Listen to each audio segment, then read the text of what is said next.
अयोध्या के राजा दशरथ का शासनकाल शांति, समृद्धि और न्याय का प्रतीक था। वे धर्मनिष्ठ, पराक्रमी और प्रजापालक राजा थे। उनकी 3 रानियां थीं, कौशल्या, सुमित्रा और कैकेयी, परंतु उनके कोई संतान नहीं थी। राजा दशरथ को यह चिंता सताने लगी कि उनके बाद अयोध्या का उत्तराधिकारी कौन होगा। अपनी चिंता को दूर करने के लिए उन्होंने राजमहल के वरिष्ठ पुरोहितों और अपने गुरु वशिष्ठ से परामर्श किया। वशिष्ठ ने उन्हें पुत्र प्राप्ति के लिए पुत्रेष्टि यज्ञ कराने का सुझाव दिया। गुरु वशिष्ठ की सलाह पर राजा दशरथ ने महर्षि ऋषिशृंग को यज्ञ संपन्न करने के लिए आमंत्रित किया। ऋषिशृंग, जो यज्ञ विद्या के महान ज्ञानी थे, उन्होंने पुत्रेष्टि यज्ञ का आयोजन किया। इस यज्ञ के दौरान राजा दशरथ और उनकी 3 रानियां यज्ञ में सम्मिलित हुईं और संतान प्राप्ति की प्रार्थना की। यज्ञ की पूर्णाहुति के समय अग्निदेव प्रकट हुए। उनके हाथ में एक स्वर्ण पात्र था जिसमें दिव्य खीर थी। अग्निदेव ने राजा दशरथ को वह खीर दी और कहा, ये खीर अपनी रानियों को खिलाओ, इससे तुम्हें योग्य और महान पुत्रों की प्राप्ति होगी। राजा दशरथ ने खीर को अपनी 3 रानियों के बीच बांट दिया। राजा दशरथ ने खीर को इस प्रकार विभाजित किया। उन्होंने अपनी सबसे बड़ी रानी कौशल्या को आधा भाग दिया, क्योंकि वह उनकी प्रमुख रानी थी। शेष खीर का 1/4 भाग सुमित्रा को दिया और अंतिम 1/4 भाग कैकेयी को दिया। इसके बाद कौशल्या, सुमित्रा और कैकेयी ने प्रसन्नतापूर्वक वह खीर ग्रहण किया और गर्भवती हुईं।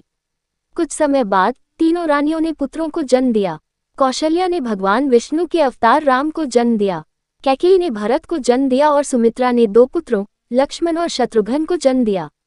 इस प्रकार राजा दशरथ को उनके 4 महान और दिव्य पुत्र प्राप्त हुए, जिन्होंने आगे चलकर भारतीय संस्कृति में महत्वपूर्ण भूमिका निभाई। कौशल्या के गर्भ से भगवान राम का जन्म चैत्र मास की शुक्ल पक्ष की 9वीं तिथि को हुआ। ये दिन आज भी रामनवमी के रूप में मनाया जाता है। राम का जन्म अयोध्या में हुआ, जो सरयू नदी के किनारे स्थित एक प्राचीन नगर था। भगवान राम का जन्म होते ही चारों ओर खुशी और आनंद की लहर दौड़ गई। सभी देवताओं ने स्वर्ग से पुष्प वर्षा की और ऋषियों मुनियों ने राजा दशरथ को आशीर्वाद दिया। भगवान राम का जन्म विशेष था क्योंकि वे स्वयं भगवान विष्णु के 7वें अवतार थे, जिन्होंने धरती पर अधर्म और अत्याचार का नाश करने के लिए जन्म लिया था। उनका जीवन धर्म, सत्य और मर्यादा का प्रतीक है। कैकेयी के गर्भ से भरत का जन्म हुआ। भरत का स्वभाव शांत और विनम्र था। वे अपने बड़े भाई राम से अत्यधिक स्नेह करते थे और जीवन भर उनकी आज्ञा का पालन करते रहे।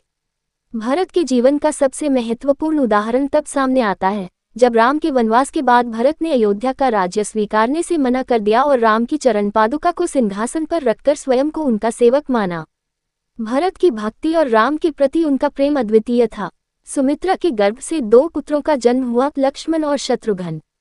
लक्ष्मण और शत्रुघ्न का जन्म भी दिव्यता से भरपूर था। लक्ष्मण ने बचपन से ही राम के साथ गहरा स्नेह और अटूट निष्ठा का भाव रखा। जब भगवान राम वनवास पर गए तो लक्ष्मण ने बिना किसी संकोच के उनके साथ वन जाने का निर्णय लिया। लक्ष्मण ने न केवल राम की सेवा की, बल्कि उनके साथ हर कठिनाई में कंधे से कंधा मिलाकर खड़े रहे। लक्ष्मण का चरित्र त्याग, सेवा और निष्ठा का प्रतीक है। शत्रुघ्न, जो लक्ष्मण के भाई थे, भरत के साथ विशेष स्नेह रखते थे। उन्होंने भरत का पूरा साथ दिया और हमेशा उनके हित में कार्य किया। वे भी महान योद्धा और धर्मप्रिय थे। चारों भाइयों के बीच अपार प्रेम और स्नेह था। राम, जो सबसे बड़े थे, को सभी भाइयों ने सदैव आदर और सम्मान दिया। भरत, लक्ष्मण और शत्रुघ्न ने राम को केवल बड़े भाई के रूप में नहीं, बल्कि अपने जीवन के आदर्श के रूप में देखा।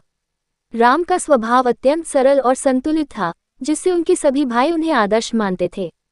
लक्ष्मण राम के साथ हर समय रहते थे और उनकी सेवा में अपना जीवन समर्पित कर दिया। भरत राम के प्रति इतनी गहरी भक्ति रखते थे कि उन्होंने राज्य सिंहासन को ठुकरा दिया और राम के नाम पर अयोध्या का शासन चलाया।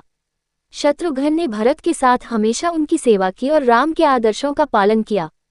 अगर वीडियो अच्छी लगी हो तो वीडियो को लाइक करें, शेयर करें और सब्सक्राइब करें।